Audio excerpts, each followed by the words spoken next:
যে ধোঁকা দেয় সে হয়তো চালাক হতে পারে, তবে যে ধোঁকা খায় সে কখনোই বোকা নয়, সে বিশ্বাসী।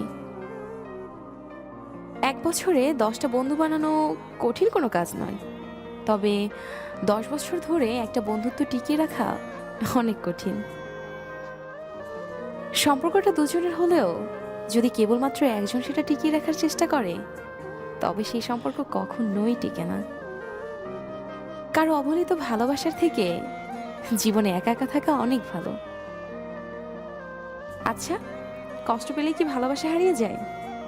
কখনো না। যে ভালোবাসতে জানে সে শত কষ্টের মাঝেও ভালোবাসতে পারে।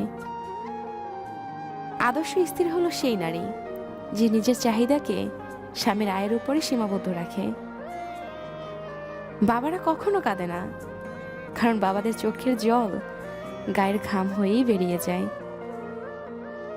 যতদিন তুমি অন্যদের কথা সহ্য করতে পারবে, ততদিনই তুমি ভালো। প্রতিবাদ করলেই তুমি খারাপ। যদি তুমি গরিব হও, তবে তোমার কাছের মানুষগুলো তোমাকে অবহেলা করবে।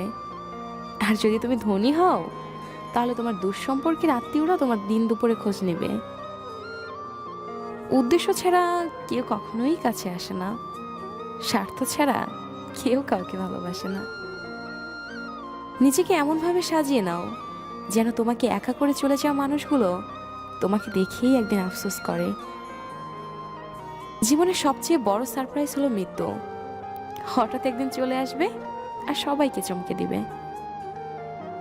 যার কাছে সম্পর্কের মূল্য সব থেকে বেশি, সে সব সময় আগে সরি বলে। ভালোবাসা সবার প্রতি আসে না, আবার যার প্রতি আসে সে মূল্য বোঝে না। যাদের মনে মায়া বেশি, তাদের জীবনে কষ্টটাও একটু বেশি।